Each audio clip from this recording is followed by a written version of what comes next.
Le comportement.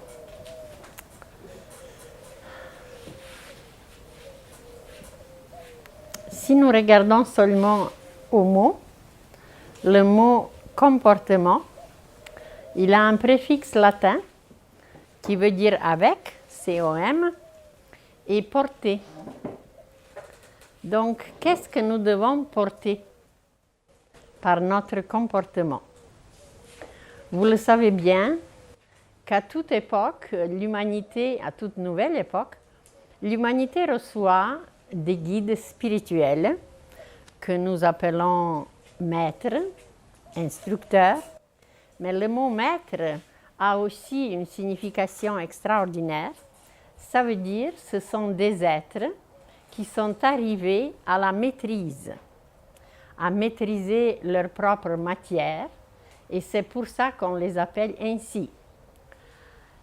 Et je nous trouve très privilégiés et très chanceux d'avoir rencontré dans cette vie un être de ce genre, mais qui est quand même plus spécial, car dans le passé, nous étions habitués à des maîtres ascendants, comme il y avait beaucoup, Moïse, Zoroastre, Orphée, Jésus, etc., Mohamed. Ascendants, ça veut dire que ce sont des âmes qui ont commencé l'évolution en même temps que nous, mais dans l'assimilation de la lumière qui est toujours prévue en quantité et en qualité pour notre avancement spirituel, pour notre évolution. Pour chaque époque, il y a une quantité nécessaire de lumière. Exactement comme dans les écoles, il y a une matière spéciale pour chaque classe, pour chaque degré. Et même après, on peut classifier le degré primaire, le degré secondaire, le degré supérieur. Et pour chaque degré, il y a une matière indispensable à assimiler. On dit apprendre. Mais en réalité, si on l'a assimilé, on peut s'en servir. Si on a appris, c'est pas sûr qu'on s'en servira. Donc, au niveau spirituel, pour chaque époque, nous recevons une quantité de lumière que nous devons assimiler. Et exactement comme dans une classe d'une école ordinaire, vous avez toujours les élèves qui sont excellents en toute matière. Ils sont toujours les meilleurs. Ça leur est facile et tout va bien. Après, vous avez la moyenne qui vont comme ci, comme ça, mais ça va, on les laisse passer. Et après, vous avez quelques élèves qui répètent la classe. Donc, pour l'humanité, qui est aussi une école, qui est aussi au niveau plus cosmique comme une classe, alors ici aussi, il y avait toujours des êtres qui assimilaient toute la lumière nécessaire et ils étaient toujours excellents en tout. Mais le but quand même de cette assimilation était d'arriver à la maîtrise dans le plan physique. Parce qu'on peut apprendre au niveau mental, on peut comprendre, prendre avec notre cœur. En réalité, la compréhension se fait dans le cœur et après se comporter, porter cette lumière en nous et l'exprimer. Donc, c'est ça le comportement. Bien sûr, notre comportement, on va voir par la suite, est influencé par beaucoup de choses. Mais pour le moment, alors, il y a donc les maîtres ascendants qui étaient toujours excellents et qui, à un moment donné, recevaient des missions spéciales. On ne dirait pas des tâches, on ne dirait pas des vocations, c'est plus bas, mais ils reçoivent une mission, amener l'humanité à un autre degré, transmettre une connaissance qui est pour une époque déterminée. Mais dans toute notre évolution, ce qu'on ne savait pas auparavant, mais en 1983, le maître Omraam Mikhaël Ivanhoe est allé la deuxième fois aux Indes.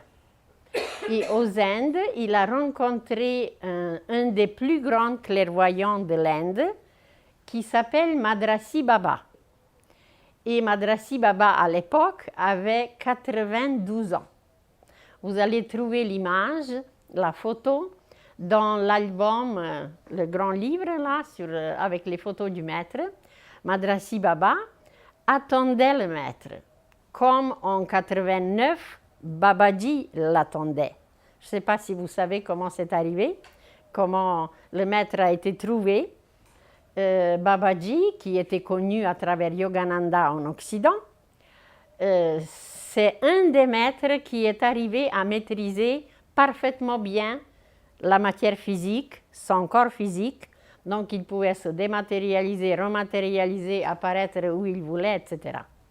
Alors ce Babaji a envoyé un de ses disciples en France en 1956 et il dit: tu vas aller dans une ville en France qui s'appelle Nice et tu vas trouver là un French guru.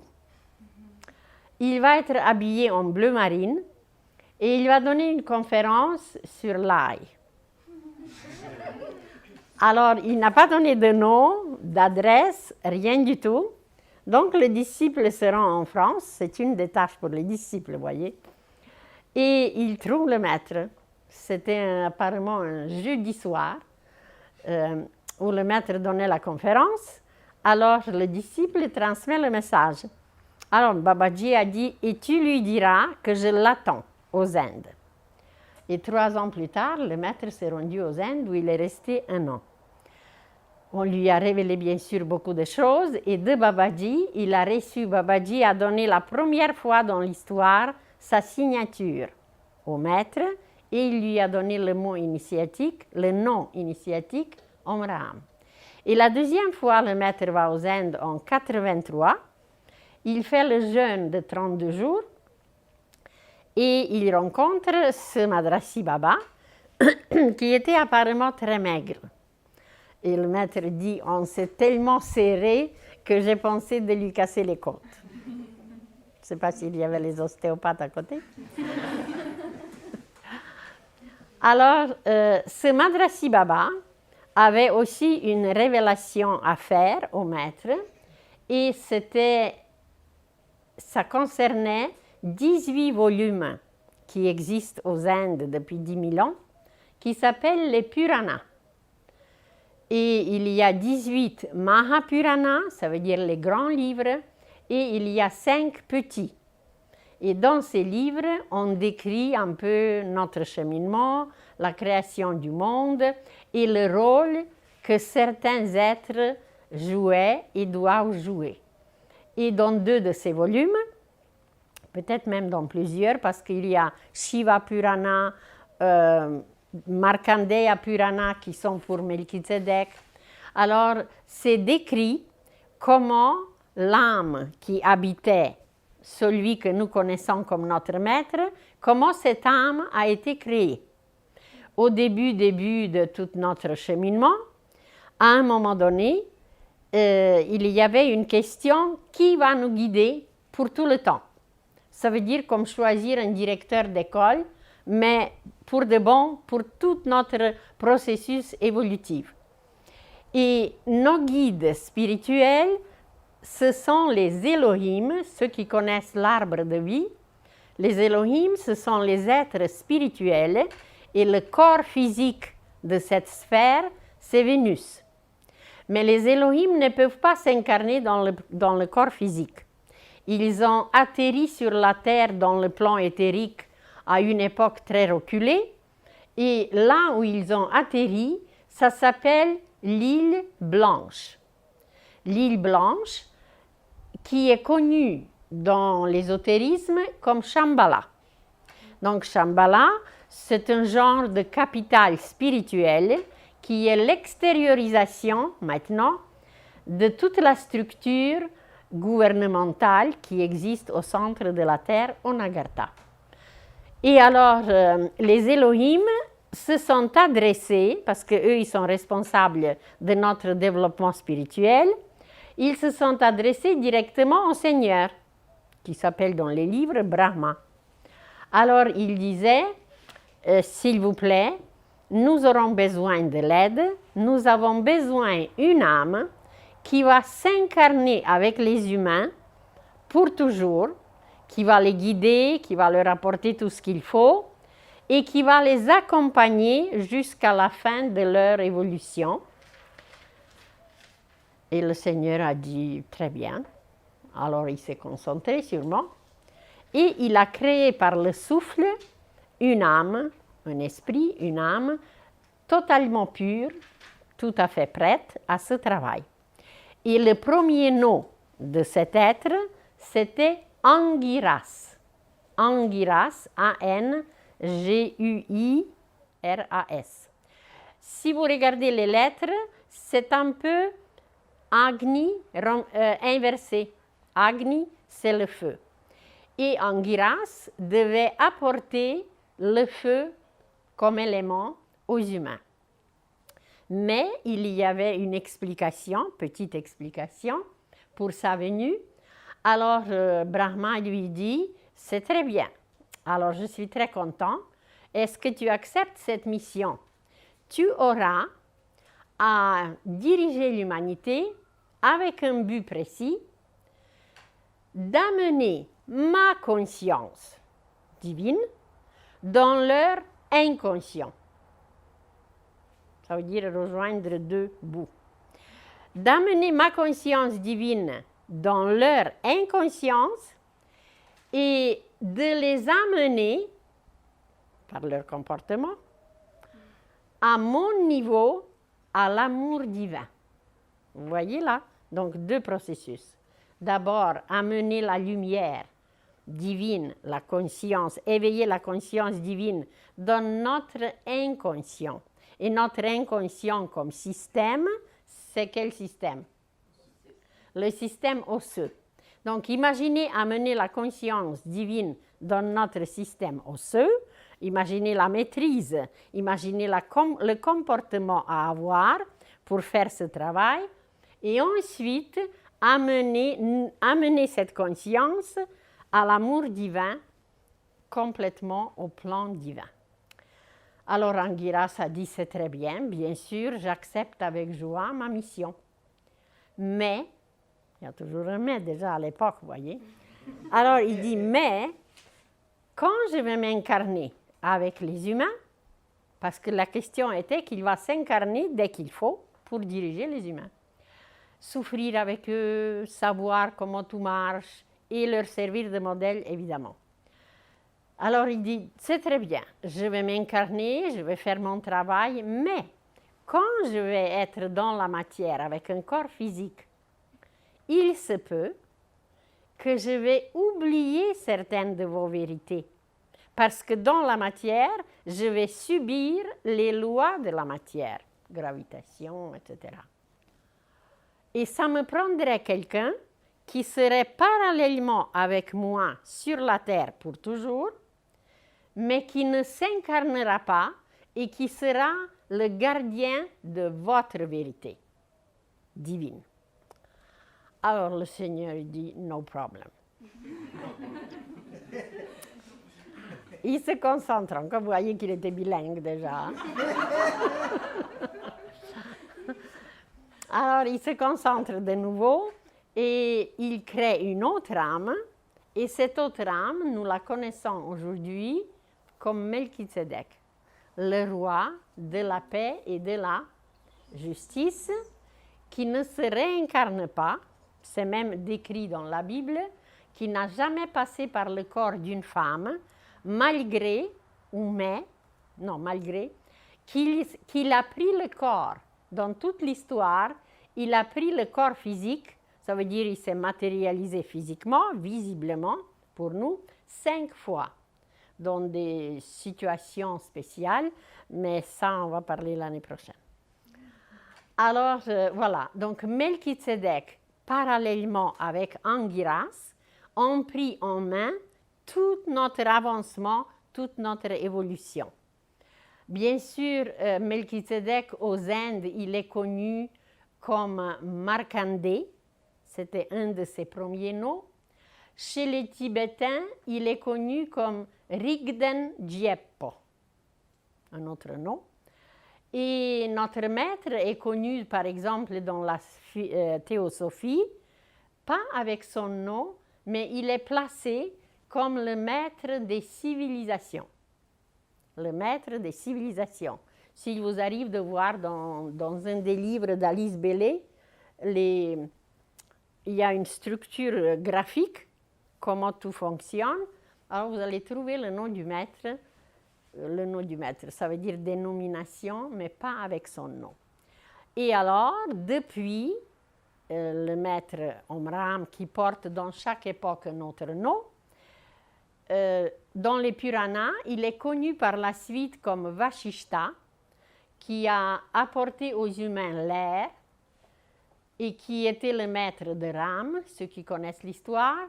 Ensuite, il s'est réincarné comme Vyasa. Et si vous allez à Kulu Valley, aux Indes, où a vécu Röhrig, le peintre Röhrig, qui est très belle et très connu, à Kulu Valley, il y a une rivière qui s'appelle Bias. C'était la rivière de Vyasa. Et en haut, où la rivière sort des Himalayas, il y a les sources chaudes, il y a le temple à Ram, il y a le temple à Melchizedek. En tout cas, si vous allez à Manali, alors vous allez visiter tout ça. Certains l'ont déjà fait. Et depuis, donc, il dirige l'humanité, comme ça. Après Vyasa, ce qui est décrit dans les Puranas, c'est que cette même âme va se réincarner sous le nom Om, Ram, et c'est expliqué la signification. Om, ça veut dire dissoudre, solver, qui est un processus alchimique, et Ram veut dire coaguler, réaliser. Donc voilà, nous sommes privilégiés, je trouve, de connaître ces êtres avec une lumière spéciale, avec une prédestination spéciale. Et en Atlantide, le maître a été connu comme guide des nations. Il a dirigé certaines nations. Il y a de très belles histoires quand il était en Atlantide à un moment donné. Et nous voilà aujourd'hui avec des méthodes très précises. On sait qu'un des derniers maîtres ascendants, c'était Jésus. Ascendant, ça veut dire une âme comme nous, mais qui a été ensuite adombré par un maître descendant, si on peut l'appeler maître, mais sûrement que oui, qui est le Christ, mais qui est aussi une âme parfaite, qui était le premier dans la perfection originelle, et lui, il a apporté une initiation pour toute la planète, où à travers Jésus, à travers le sang de Jésus, la Terre comme planète a reçu une nouvelle initiation et depuis, nous sommes prêts à recevoir, à travailler, à augmenter les degrés de l'amour. Parce que Jésus a apporté une énergie spéciale à travers cet être christique qui est l'âme universelle. Donc, le maître pour l'époque présente, lui, il est venu spécialement pour la civilisation occidentale. Et la civilisation occidentale, c'était prévu qu'elle va descendre dans la matière jusqu'au fond. Parce que si nous prenons l'époque indienne de Ram, c'est à partir de notre race, c'est lui qui a commencé notre race aryenne. Donc, Ram a amené la connaissance de Dieu un, l'unité. D'ailleurs, son gouvernement, comme synarchie, représentait cette unité où amour, sagesse et vérité s'étaient unis et tout était harmonieux pendant des milliers d'années. Donc, il y avait unité, c'était la civilisation indienne. Dans la civilisation perse, c'était la dualité. C'était lumière et ténèbres. C'était Hormuzd et Ahriman. Donc c'était deux. C'était dualité. Dans la civilisation égyptienne, c'était la Trinité. Il y avait Osiris, il y avait Isis et Horus. Donc il y avait la Trinité. On arrive à gréco-latine, une autre civilisation, où c'était la pluralité. Beaucoup de divinités sur l'Olympe, ensuite sur des collines sacrées de Rome. Et ces divinités se sont assez rapprochées des êtres humains. Ils avaient les vices comme les humains, ils étaient jaloux, ils avaient les migraines, etc. Donc vous voyez bien que même à travers ces images mythiques, il y avait déjà une descente dans la matière. Et nous revenons de nouveau à la Trinité dans le christianisme. Donc à travers le Père, le Fils et le Saint-Esprit, malheureusement, on a supprimé la divinité féminine et il n'y a que 3 divinités masculines. Mais j'imagine que ça va changer. Et le Maître nous rapproche d'une autre image qui est la connaissance de soi, qui est se regarder nous-mêmes et découvrir que nous avons en nous-mêmes une nature physique, matérielle inférieure et une nature divine supérieure, divine, magnifique. Et alors, il l'appelle personnalité et individualité.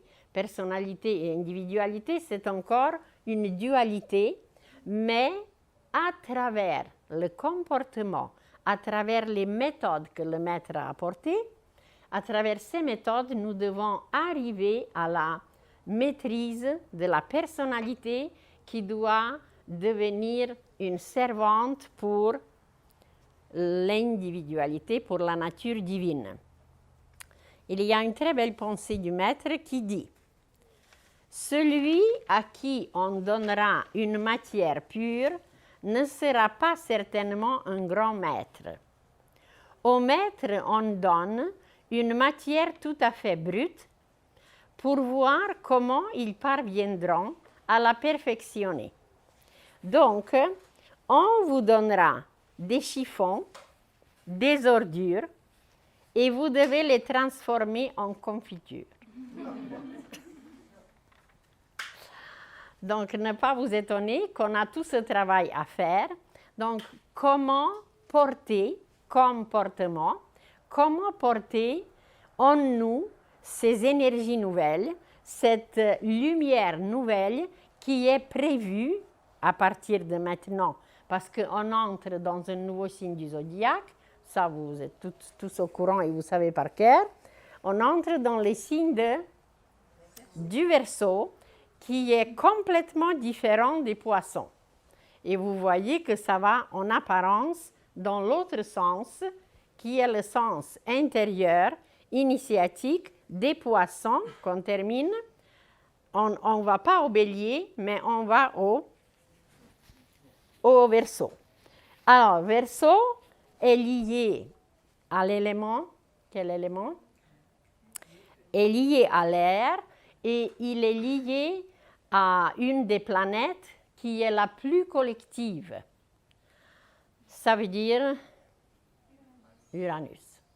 Bien sûr que les poissons aussi étaient liés à une autre encore plus collective, mais on n'a pas beaucoup utilisé ces énergies de la collectivité, sauf pour la peste, pour la lèpre, pour etc. Ça veut dire qu'on n'avait aucune maîtrise au niveau collectif et ça se propageait, ça se contaminait parce que la matière n'était pas purifiée, ce n'était pas encore de la confiture.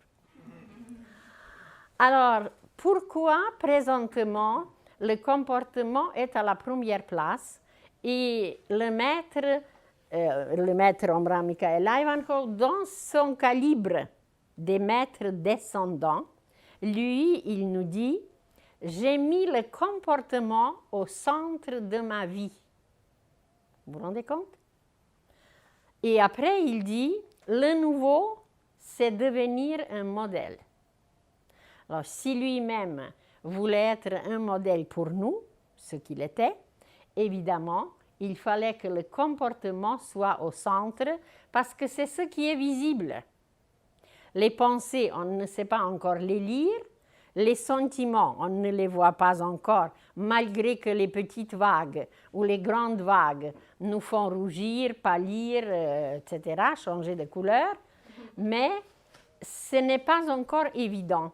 Tandis que dans le comportement, eh bien, c'est tout de suite visible. Et bien sûr, il faut savoir lire. Il faut savoir détecter un tout petit peu des gestes, l'harmonie des gestes, la façon que la personne réalise des choses, comment elle fait. Donc, même là, il faut avoir les sens ouverts, mais c'est beaucoup plus accessible et beaucoup plus visible. Et je vais vous distribuer à la fin une feuille qui a le but de l'enseignement, qui a les précisions sur des questions qu'on se pose, quel est l'esprit de l'enseignement, etc. Et nous avons hérité de notre chère personnalité qu'il fallait développer comme un instrument pour toucher la matière. Parce qu'à travers elle, nous avons développé les 5 sens, nous avons développé les sentiments qui ne sont pas encore tout à fait bien structurés. Mais la musique nous aide à structurer nos sentiments, surtout la musique classique, et bien sûr la musique initiatique, elle fait le travail sur tous les plans. Alors, il y a à structurer nos sentiments et notre pensée, on est juste à la moitié du développement du corps mental. Donc, même si nous sommes adultes, notre corps mental reste comme un bâtiment sans fenêtre, sans toit, juste la charpente. Donc, nous avons placé la charpente depuis des millénaires. Et dans le corps mental, on pourrait nous comparer avec un adolescent. Il ne sait pas trop quoi décider, il ne sait pas trop discerner, il aimerait, il s'enfuit, il s'en va, on ne sait pas où, vous voyez? Donc, dans le plan mental, le cadeau qu'on s'est créé nous-mêmes, ou le cadeau, on dit, de la personnalité, c'est l'erreur. Il y a un livre écrit par un Américain, il y a apparemment 2 apôtres qui lui parlaient, qui venaient le voir, lui, il avait la vision de ces 2 apôtres, et puis, dans une conversation, il lui révélait beaucoup de choses. Et le livre est très intéressant, je vous donnerai après. Ça s'appelle La disparition d'un univers. Alors, l'univers qui doit disparaître, c'est l'univers des illusions. Ce n'est pas vrai l'univers, mais l'univers des illusions. Et voilà, nous sommes créés un monde illusoire. D'ailleurs, la science initiatique nous dit, et le maître a répété, que nous vivons dans le plan physique comme dans un rêve. Le maître dit, le Seigneur rêve et nous vivons. Et quand le Seigneur se réveille, là, il prend une respiration, inspiration, et l'univers est de nouveau réabsorbé. Donc, même l'univers réel disparaît. Mais nous, on est dans un univers de rêve, ce qui nous paraît un peu spécial, surtout si on a le 2e cadeau de la personnalité qui est souffrance. Donc, premier cadeau, erreur, ça veut dire illusoire tout le temps, illusion tout le temps. Et 2e cadeau, c'est la souffrance. Et je me demande si vous pouvez deviner le 3e. Le 3e cadeau, ça serait dans le plan physique. Donc, avec l'erreur et avec la souffrance, qu'est-ce que ça pourrait donner dans le plan physique? Pardon? La maladie. Oui, ben... Pardon? Oui, mais dans le sens... Toi, tu sais par cœur? Alors? Non, c'est la faiblesse. La faiblesse. La faiblesse. Et c'est là le mot faiblesse qui doit être complètement transmué, transformé, parce que le royaume de Dieu, il existe déjà dans le ciel. Le maître l'explique très bien. Et ce royaume de Dieu, ça veut dire cette structure parfaite, il faut l'amener maintenant sur la terre. Mais la première terre, c'est nous-mêmes, c'est notre propre terre. Donc, pour amener dans cette terre à nous le royaume de Dieu, mais il faut être fort, n'est-ce pas? Donc, la faiblesse, elle n'a pas de place. Il faut être fort. Et notre vraie force, elle n'est pas en réalité physique. Parce que dans le plan physique, on a solide, liquide, gazeux, tangible. D'accord? Mais dans chaque plan, il y a 7 régions. Donc, 4 autres régions dans le plan physique, c'est 4 éthers. Qu'on dit éther, matière vitale, matière énergétique, si vous voulez.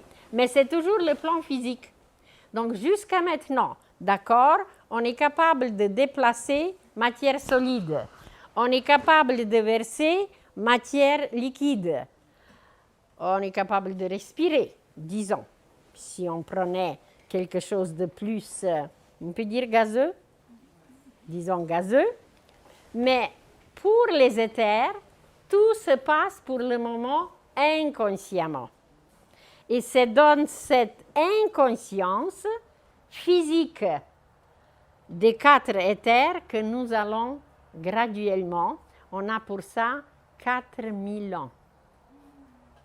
Donc imaginez combien de gestes, combien de force on va acquérir pour remplacer nos faiblesses, pour maîtriser le plan physique, 3 matières que plus ou moins on maîtrise.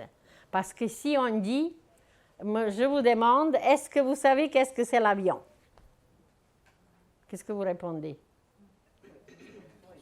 Ben oui, on sait qu'est-ce que c'est l'avion, n'est-ce pas? Mais ça, c'est une connaissance extérieure, d'accord? On connaît sa forme, on sait son on sait pourquoi ça sert, pour quel but on l'utilise, et puis c'est tout. Mais connaître l'avion, savoir qu'est-ce que c'est l'avion, c'est pouvoir le construire, choisir les meilleures matières, savoir le piloter, et bien sûr atterrir convenablement, etc. Voyez là? Donc, on n'est pas arrivé à cette maîtrise-là. Nous savons beaucoup de choses, mais extérieurement, même faire une chaise ordinaire, je ne sais pas si tout le monde pourrait la faire.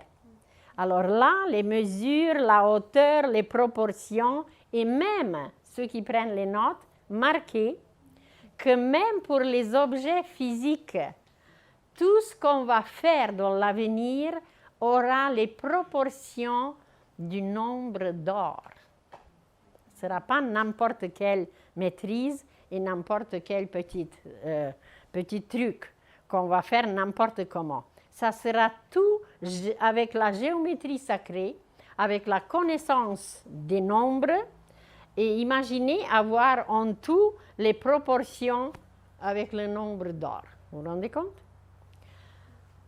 Un autre aspect, par exemple, on va faire dans le plan physique des matières musicales. Si vous prenez maintenant un grand sac brun, vous savez qu'on nous donne des fois dans les magasins de fast food, les gros sacs. Alors, si vous essayez de le plier, le petit bébé qui est là va pleurer. Parce que le bruit, malgré que c'est seulement le papier, tandis que si on échappe un métal, alors là, on réveille même les seins. Donc, ça fait un choc. Et c'est vrai, à notre système nerveux, ça fait des chocs parce que cette matière n'est pas maîtrisée. Pourquoi? Parce que dans notre pensée, c'est avec les erreurs. Il n'y a pas encore le vrai rythme, la vraie mélodie et la vraie harmonie introduite dans la matière physique. Comprenez-vous? Donc, c'est encore fait avec énormément d'erreurs. Alors, imaginez aux yeux des maîtres, eh bien, ça n'a pas de sens. Oui, mais pour nous, on est très contents quand on l'a. Et là, on a remplacé avec le moins bruyant. Plastique, acrylique, oui, mais c'est peut-être plus nocif encore. Voyez? Donc, il y a tout cet aspect-là, ça entre dans la maîtrise de la matière. Mais pour le disciple, la maîtrise de la matière, c'est tout d'abord sa propre matière. Et quand il aura la maîtrise de sa propre matière, s'il revient dans la vie future, eh bien, il va pouvoir faire des objets musicaux. Imaginez une planète et vous faites un rêve et vous allez sur cette planète. Il n'y a pas de bâtiment. Il y a seulement une super belle nature et les êtres c'est des humains, mais tout est eux-mêmes, ils sont construits avec le nombre d'or. Et ce qu'ils émanent, vous ne pouvez jamais oublier. C'est comme si vous recevez constamment la musique la plus douce. Elle vous enveloppe, elle vous pénètre, elle est extraordinaire. Et ils savent parler, mais ils se parlent seulement par la pensée. Et on vous amène pour un concert, comme ce soir. Et eux, sur le coup, là, quand il faut, ils se présentent et ils matérialisent leur instrument de musique. Ils jouent leur morceau et l'applaudissement se fait par la pensée musicale. Vous comprenez? Alors, si eux avaient des bâtiments ou s'ils avaient d'autres objets, mais ce n'est pas nécessaire d'avoir le stockage, les entrepôts, puisqu'ils peuvent le matérialiser au besoin. Donc, imaginez d'éliminer tout ce qui contient, stocker, est-ce que ça existe en français? Stocker? Entreposer. Alors, tous les entrepôts, c'est des jardins de roses, des jardins de fleurs. Vous vous rendez compte? Tous ces espaces. Maintenant, imaginez les entrepôts des armes. Vous vous rendez compte là? On n'est pas du tout conscient. En Sibérie, il y a des dizaines de kilomètres des espaces et c'est tout souterrain. Et ils couvrent avec la verdure, avec l'herbe, le gazon et les arbustes, et ils plantent même les arbres. Mais les radiations sont tellement puissantes que ça fait brûler tout ce qui est vivant pour couvrir. Alors, imaginez la musique de ces armes, puisque ça détruit tout ce qui est vivant. Donc, la musicalité maintenant, ou le côté bénéfique de cela, c'est inexistant. On n'a même pas besoin de Tchernobyl. C'est là, ça émane, et on ne sait pas où le vent va transporter ces émanations. Vous voyez? Alors, vous voyez le niveau dans lequel notre pensée se trouve. Donc, le disciple doit connaître quelques méthodes. Le maître en a donné 12, 8 pour tout le monde et 4 après pour certaines qui veulent avancer davantage. Alors, bien sûr, une des premières méthodes, comment réchauffer notre matière. Parce que quand la matière est réchauffée, elle est plus malléable, elle est plus accessible et les cellules se dilatent et quand les cellules sont dilatées, la lumière peut pénétrer et là on peut comprendre mieux, on peut faire mieux, on peut maîtriser mieux, etc. Alors un des premiers exercices que vous connaissez très bien, c'est le lever du soleil qui s'appelle Surya Yoga. Alors Surya Yoga, c'est le yoga du soleil. Le but, réchauffer nos matières physiques, nos cellules physiques, pour qu'elles s'ouvrent, les petites bouches s'ouvrent et boivent la lumière, mais aussi faire le plein dans notre plexus solaire pour la journée, exactement comme on fait le plein pour notre voiture, et ensuite remplir notre aura, que quand on va toucher les êtres, quand on va toucher la nourriture, quand on va boire de l'eau, pour que de cette lumière qu'on a accumulée dans notre aura, pour que tout soit pénétré pendant la journée de cette lumière qu'on a accumulée. Comme les panneaux solaires. D'accord? Alors, on est un genre de panneau solaire qui marche et qui se déplace, mais le but, c'est d'accumuler cette lumière solaire pour pouvoir la transmettre à tout ce qu'on va toucher. Vous connaissez l'histoire de Dr Emoto avec l'eau. Qu'est-ce qu'on transmet à l'eau? Et puisqu'on est composé de 72% d'eau, alors imaginez, si on boit, si on écrit par notre aura sur la tasse, eh bien, je t'adore. Apporte-moi la vie, apporte-moi telle ou telle information, etc. Après, ça coule, bien sûr, mais ça ne fait rien. Donc, voilà, travailler de cette façon avec tout ce qu'on touche. La nourriture qu'on mange. Vous allez dire, oui, mais elle a poussé quand même, elle a grandi, elle a mûri déjà au soleil. Oui, mais la terre qui lui a fourni, l'air qui lui a fourni les éléments, l'eau qui lui a fourni les éléments, la conscience est différente de la nôtre. D'accord? D'accord, c'est les 4 éléments, évidemment, qui sont dirigés par les grands princes, les anges des éléments. Ça va. Mais notre conscience, quand elle participe, eh bien, tout se passe différemment, plus vite, mieux, plus consciemment, etc. Donc, c'est pour faire mieux, plus consciemment. Donc, Surya Yoga. Qu'est-ce que c'est le suivant?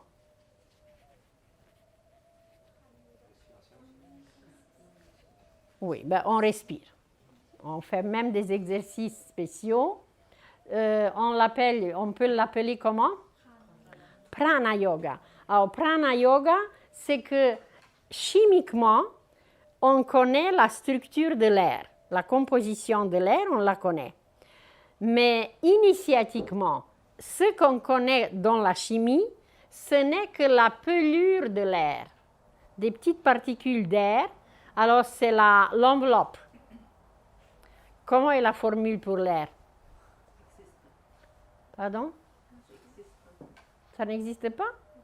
Eau quelque chose? Non, c'est un mélange de gaz. Bon, ok, alors un mélange de gaz. Il n'y a pas comme H2, eau pour l'eau? C'est l'hydrogène? Non, c'est le gaz.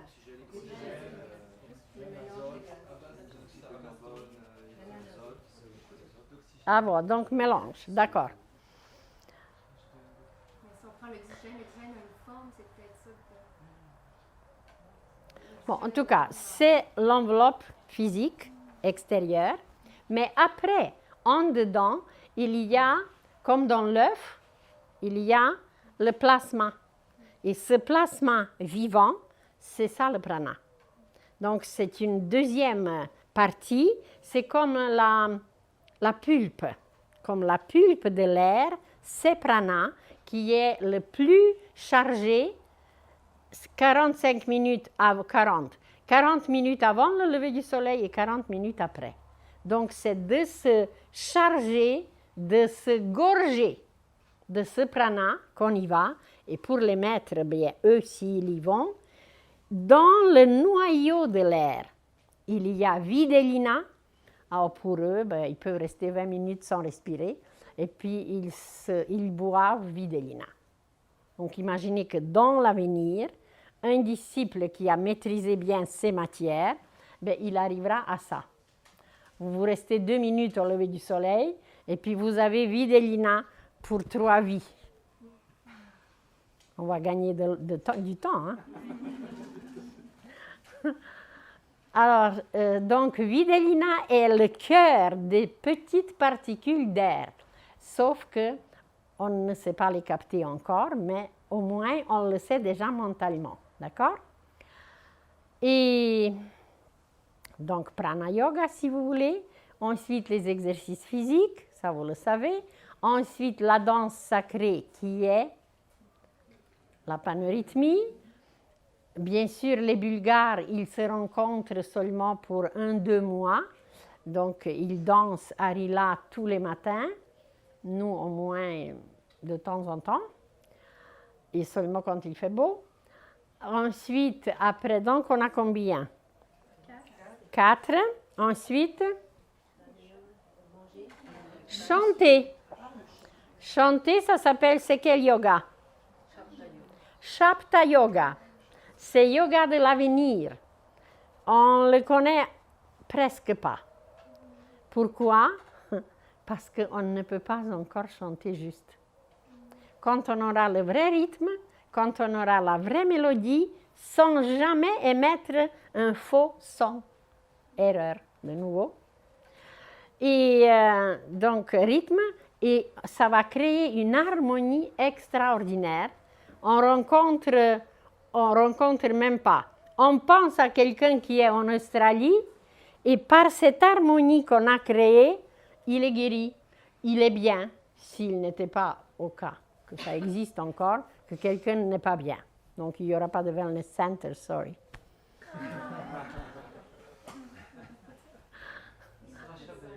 Ça sera Shapta Yoga. Donc Shapta Yoga, c'est le yoga du chant. Le yoga du chant.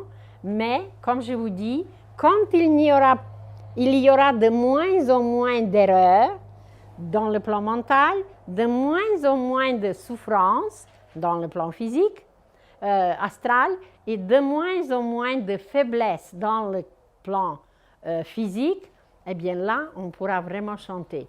J'étais une fois en Californie quand le maître était là et il a donné une conférence en silence. Il n'a pas dit un mot, rien. Il a laissé une petite note sur la table, il est parti. Il en a parlé après au Bonfim, il dit, ah oui, il dit, j'ai donné une conférence, je vous ai déjà dit que je vous donnerai dans l'avenir des conférences en silence. Alors c'était quelque chose de magnifique, c'était comme être baigné vraiment dans une lumière. Et sur la petite note, sa secrétaire nous l'a lu après, elle a lu, quand vous allez chanter consciemment ces chants, on a chanté à peu près 6 chants au début, quand vous allez chanter consciemment ces chants, vous allez vous transformer vous-même immédiatement et vous allez transformer tout ce qui est autour de vous. Voilà le programme. Donc, Shapta Yoga. Ensuite, c'est quoi? Krani Yoga. On chante, après on mange. Hein? Krani Yoga, ça veut dire le yoga de la nutrition. Une phrase qui est magnifique, que le maître dit, si vous voulez apprendre à aimer, vous devez apprendre à manger. Alors là, chacun peut faire ses conclusions, son étude, parce qu'on aime la nourriture, évidemment. Il y a les degrés de l'amour dans la nourriture. Il y a le soleil, c'est 1 degré, donc les énergies solaires. Et il y a les énergies de la terre, donc les énergies masculines, les énergies féminines. Il y a le degré de la lumière qui est dedans. Il y a émanation éthérique, vitale, qui est dans la nourriture. Donc, on peut trouver beaucoup d'aspects. Après, il y a la qualité elle-même. Après, toutes les saveurs sont reliées avec des planètes. Si c'est poivré, c'est quelle planète? Piquant, c'est Mars. Si c'est salé, Soleil. Si c'est sucré, Vénus. Si c'est insipide, Lune. Si c'est âpre, Jupiter. Si c'est acide, Mercure. Et si c'est amer, cher Saturne. Qu'est-ce qu'on aime le café, n'est-ce pas? Voyez, mais c'est amer, mais on l'aime. Donc voilà, tout ça se trouve dans la nourriture. Donc on peut aller maintenant et visiter les planètes à travers notre nourriture, vous vous rendez compte? Qui est dans notre petite assiette. Et toutes ces connexions, elles sont vraiment réelles. Après, il y a les saveurs, les parfums. Après, il y a les anges qui transportent les parfums, etc. Et tout le symbolisme qu'on veut étudier. Donc, il y a tout le volume sur Hrani Yoga. Hrani, ça veut dire nourrir. Donc, le yoga de la nutrition. Ensuite, qu'est-ce qu'il y a comme méthode?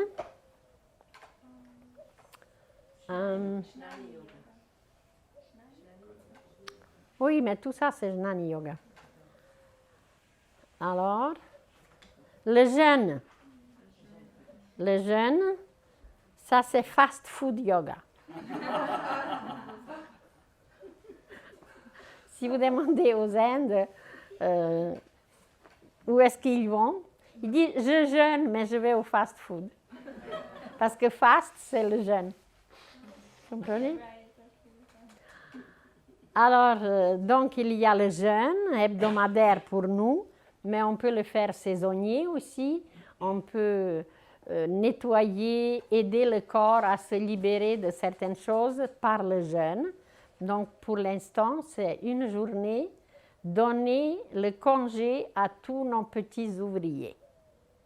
Être un bon employeur, c'est ça?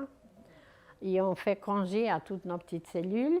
On dit reposez-vous, et c'est ça le but, c'est de les reposer pour qu'ils reprennent le travail vendredi midi. Encore mieux. Alors, il y a le jeûne, c'est 8 déjà? C'est 7. Alors, qu'est-ce qu'il y a encore? Méditation. Méditation, ce n'est pas le but en soi. Ce qui est pensé beaucoup en Amérique, on pense que la méditation, c'est le sommet du travail spirituel, c'est arriver à la méditation. Alors, en réalité, la partie médi, ça veut dire au milieu médiumnique, non, médiatique, non, médiante, intermédiaire, voilà. Donc, il y a concentration, il y a d'abord observation, concentration, méditation, et après il y a contemplation et identification. Donc c'est vrai que méditation, elle est au milieu, parfaitement au milieu. Et le maître appelle méditation, c'est la mastication d'un sujet. Mastication d'un sujet. Il faut savoir qu'on peut faire la méditation pour le côté destructeur. Destructif. Par exemple, certains fanatiques iraniens voulaient faire disparaître le Shah d'Iran. Il a quitté déjà le pays. Il n'était plus en Iran, il était à New York. Et en face de son appartement, il y avait ses ennemis qui méditaient 24 par jour pour le faire disparaître. Vous voyez? Méditation. Mastication d'un sujet. Oui, mais ce qui est important, c'est quel sujet? Alors, le maître conseille, le sujet le plus conseillé, c'est l'espace. Méditer sur l'espace. Si vous avez besoin d'une image plus précise, prendre la rose mystique. Vous savez de quoi elle a l'air? Non? Laurence? Je vais te montrer. Je vais t'en donner une. Donc la rose mystique, parce que la rose mystique représente, vous allez trouver sur la feuille que je vais vous donner, les 12 qualités nécessaires pour incarner le Christ en nous. Alors la rose mystique représente ces 12 qualités, ces 12 apôtres si vous voulez, ces qualités nécessaires. Donc on arrive à la méditation qui est une méthode pour rejoindre les mondes supérieurs et capter les matières supérieures, si on peut dire matière, mais plutôt substance. Capter les substances supérieures avec un but précis de construire un jour notre temple qui est le corps de gloire avec la base du corps éthérique qu'on a déjà, mais quand il va être fort et puissant. Donc c'est un début de la méditation, aller, voyager, imaginer, mastiquer ces substances supérieures pour s'imprégner et puis les amener pour la construction du corps de la gloire dans lequel Jésus a ressuscité, par exemple. Donc, c'est un début. Aussi, on peut vraiment voyager. Si on utilise l'imagination, on peut vraiment voyager pendant la méditation. Vous allez capter les images aussi, vous pouvez capter les sons, vous pouvez capter beaucoup de choses, voir les êtres et arriver à maîtriser pendant un certain temps cette concentration sur un sujet, et voilà la vraie méditation. Donc ça, c'est pour tous les disciples. Et après, il y a 4 méthodes de comportement, si vous voulez, qui nous amènent à un comportement vraiment plus élaboré. Alors c'est...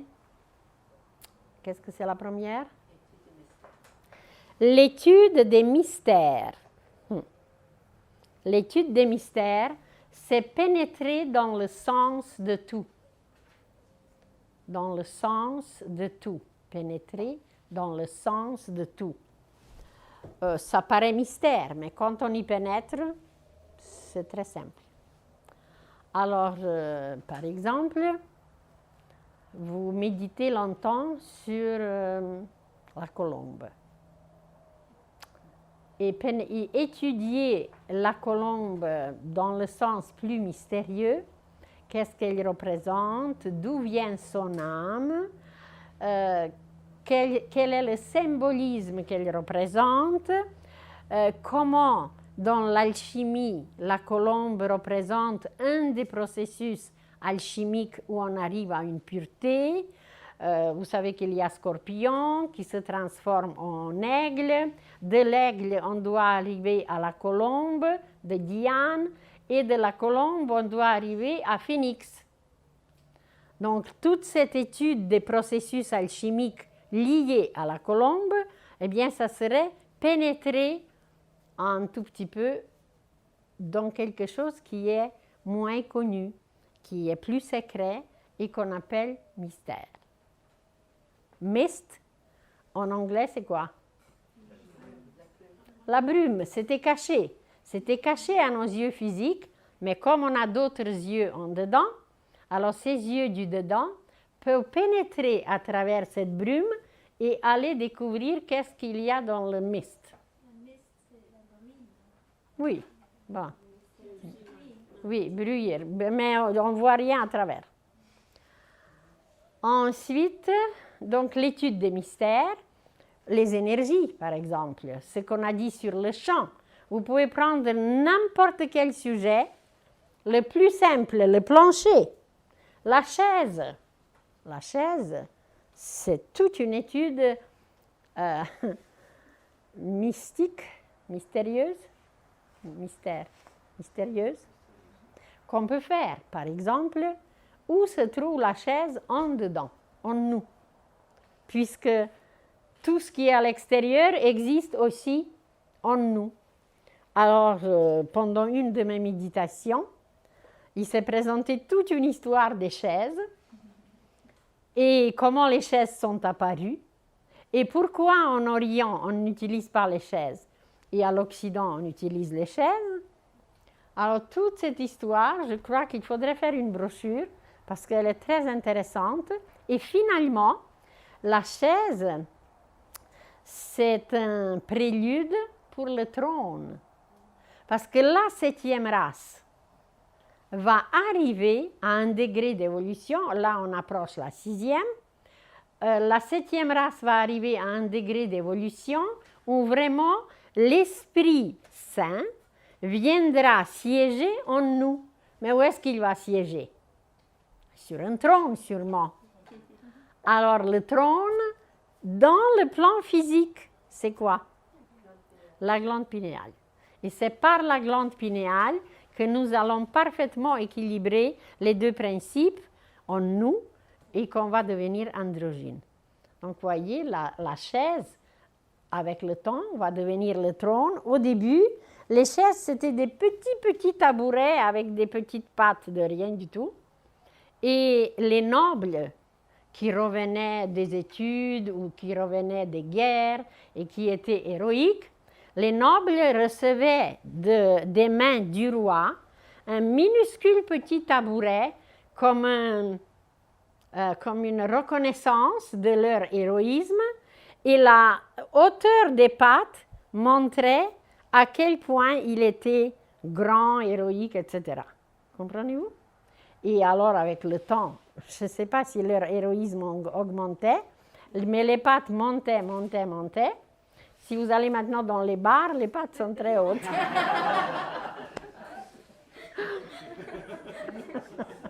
Donc, les héros sont rendus dans les bars.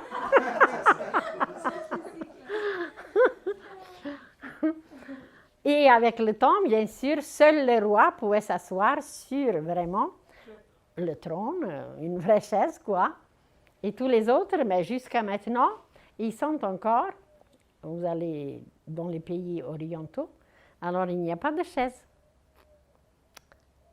C'est parce que les civilisations vont de l'Est à l'Ouest, comme le Soleil, et c'est l'Ouest qui doit apporter les fruits de la 7e époque, qui sera la 7e race, et c'est là qu'il va trôner, mais à cette époque-là, surtout, partout sur la terre, ça sera l'école divine, donc tous les disciples recevront le Saint-Esprit, donc auront le trône intérieur.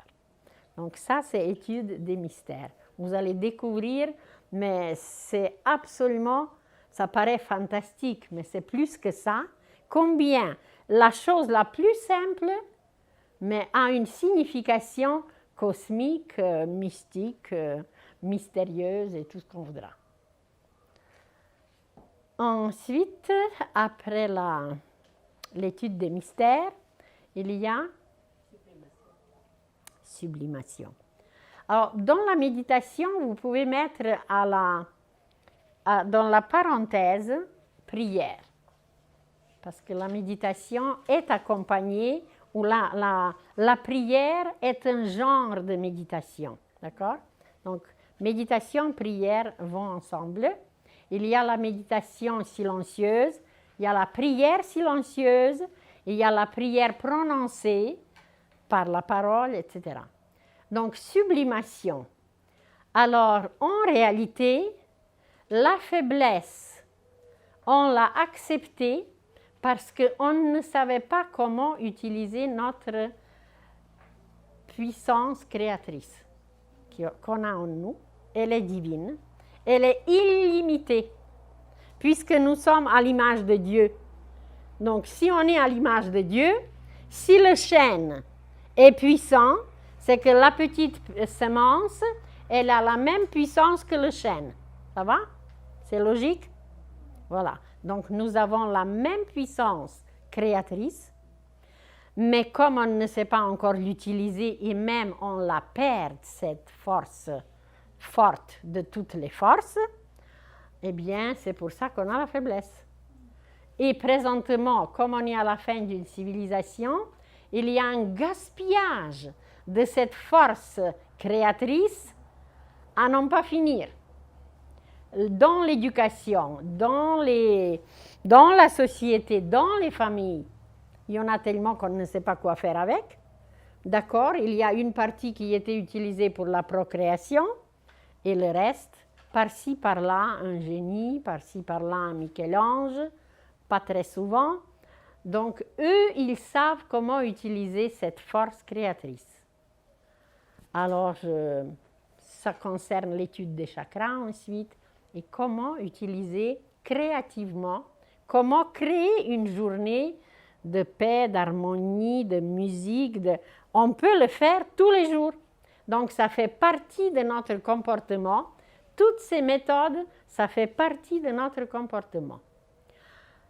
Et donc, sublimation, ça veut dire élever cette force à des niveaux où nous pouvons être utiles pour la collectivité.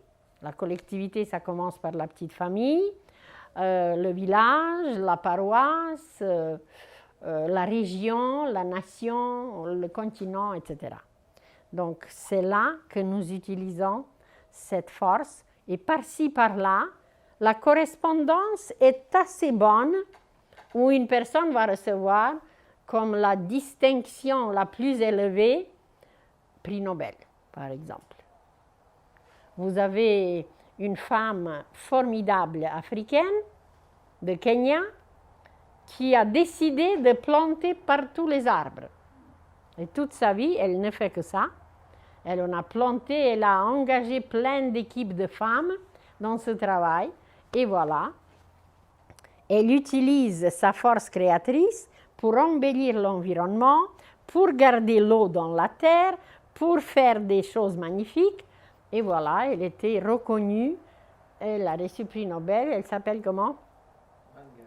Wangari. Alors, une très belle dame. Donc, vous voyez, son travail créatif était reconnu. Quelquefois, certains reçoivent le prix Nobel pour quelque chose qui va détruire après. Donc, ça, c'est un autre aspect. Et la avant-dernière méthode, c'est contemplation. Contempler. De nouveau, vous avez le préfixe latin con, ça veut dire avec, temple, contemple. Ça veut dire aller dans le temple de la nature. On utilise aussi l'observation, mais plutôt l'observation intérieure. Et on peut aussi aller dans notre temple intérieur et puis y rester, être en dévotion, être en admiration, être en vénération et toutes ces merveilles, vivre ces merveilles et contempler toute la beauté intérieure, mais ça commence par la beauté extérieure. La contemplation était beaucoup pratiquée en Égypte. Il y avait des heures et des heures de contemplation où il fallait observer un palmier, par exemple, et faire de ce palmier un temple. Faire, ça veut dire arriver à le transformer, à se lier à sa vibration, à son émanation, et l'imaginer aussi en soi. On peut facilement imaginer notre colonne vertébrale, n'est-ce pas? C'est aussi comme le tronc d'un palmier. Et le chakra aux 1000 pétales, c'est là, la couronne. Donc, vous voyez, là, on est en réalité comme un palmier. Donc, ce ne serait pas difficile de contempler de cette façon. Et la dernière, c'est l'identification. Quand Jésus a dit lui, c'est moi, et moi, c'est lui. Comment disent les bouddhistes? Personne ne connaît la phrase? Dieu est en moi, si vous voulez. Donc, c'est s'identifier avec la plus haute vibration, émanation et radiation divine. Alors là, on s'identifie et puis on n'est plus sur Terre.